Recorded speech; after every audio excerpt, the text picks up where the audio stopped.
कर्नाटक में बेंगलुरु के एक व्यापारी की ये एक सच्ची घटना है। जब व्यापारी की मौत का समय करीब आया तो व्यापारी ने अपने एकमात्र बेटे धनपाल को बुलाकर कहा, बेटे, मेरे पास धन संपत्ति नहीं है जो मैं तुम्हें विरासत में दूं, पर मैंने जीवन भर सच्चाई और ईमानदारी से काम किया है, तो मैं तुम्हें आशीर्वाद देता हूं कि तुम जीवन में बहुत सुखी रहोगे और धूल को भी हाथ लगाओगे तो वो सोना बन जाएगी।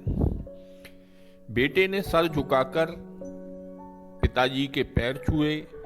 पिता ने सर पर हाथ रखकर आशीर्वाद दिया और इत्मीनान के साथ अपने प्राण त्याग कर दिए। अब घर का खर्च बेटे धनपाल को संभालना था।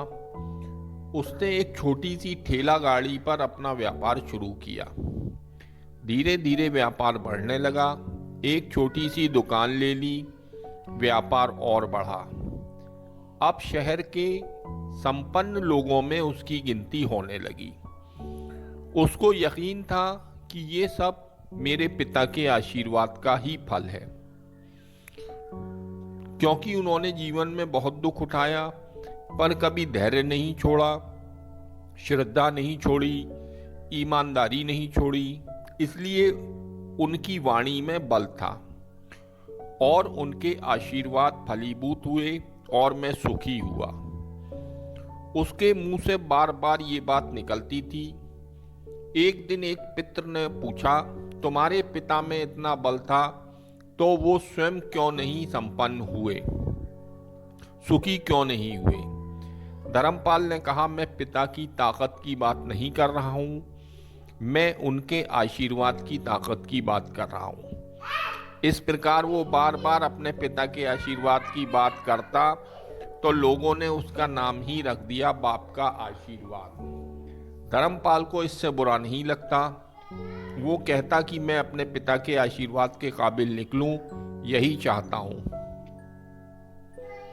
ऐसा करते हुए उसे कई साल बीत गए। वो विदेशों में व्यापार करने लगा।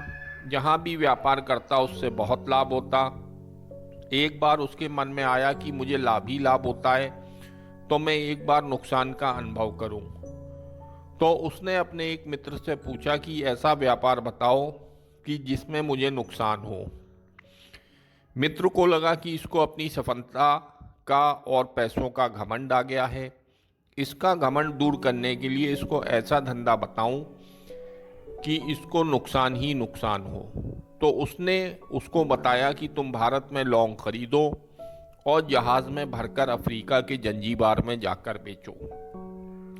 धर्मपाल को ये बात ठीक लगी। जंजीबार तो लौंग का देश है, वहां से लौंग भारत में लाते हैं और यहाँ 10-12 गुना भाव पर बेचते हैं। भारत में खरीदकर जंजीबार में बेचें तो साफ नुकसान सामने दिख रहा है। परंतु धर्मपाल ने तय किया कि मैं भारत में लौंग खरीदकर जंजीबार खुद लेकर जाऊंगा, देखूं कि पिता के आशीर्वाद कितना साथ देते हैं। नुकसान का अनुभव लेने के लिए उसने भारत में लौंग खरीदे और जहाज में भरकर खुद उनके साथ जंजीबार द्वीप पहुंचा। जंजीबार में सुल्तान का राज था। धर्मपाल जहाज से उतर के और लंबे रेतीले रास्ते पर जा रहा था वहां के व्यापारियों से मिलने को। उसके सामने से सुल्तान जैसा व्यक्ति पैदल सिपाहियों के साथ आता हुआ दिखाई दिया। उसने किसी से पूछा कि ये कौन है। उन्होंने कहा ये सुल्तान है। सुल्तान ने उसको सामने देखकर उसका परिचय पूछा। उसने कहा कि मैं भारत के गुजरात के खम्बांत का व्यापारी हूं और यहां पर व्यापार करने आया हूं। सुल्तान ने उसको व्यापारी समझकर उसका आदर किया और उससे बात करने लगा। धर्मपाल ने देखा कि सुल्तान के साथ सैकड़ों सिपाही हैं, परंतु उनके हाथ में तलवार बंदूक आदि कुछ भी ना होकर बड़ी बड़ी छलनियां हैं। उसको आश्चर्य हुआ। उसने विनम्रता पूर्वक सुल्तान से पूछा, आपके सैनिक इतनी छलनी लेके क्यों जा रहे हैं? सुल्तान ने हंसकर कहा कि बात यह है कि आज सवेरे मैं समुद्र तट पर घूमने आया था, तब मेरी उंगली में से एक अंगूठी यहाँ कहीं निकलकर गिर गई। अब रेत में अंगूठी कहाँ गिरी पता नहीं, तो इसलिए मैं इन सैनिकों को साथ लेकर आया हूँ। ये रेत छानकर मेरी अंगूठी उसमें से तलाश करेंगे। धर्मपाल ने कहा, अंगूठी बहुत महंगी होगी। सुल्तान ने कहा, नहीं, उससे बहुत अधिक कीमत वाली अनगिनत अंगूठी मेरे पास है, पर वह अंगूठी एक फकीर का आशीर्वाद है। मैं मानता हूं कि मेरी सल्तनत इतनी मजबूत और सुखी उस फकीर के आशीर्वाद से है, इसलिए मेरे मन में उस अंगूठी का मूल्य सल्तनत से भी ज्यादा है। इतना कहकर के सुल्तान ने फिर पूछा, बोलो सेठ, इस बार आप क्या माल लेकर आए हो? धर्मपाल ने कहा कि लौंग। सुल्तान के आश्चर्य का ठिकाना नहीं रहा। यह तो लौंग का ही देश है सेठ, यहाँ लौंग बेचने आए हो? किसने आपको ऐसी सलाह दी? जरूर वे कोई आपका दुश्मन होगा।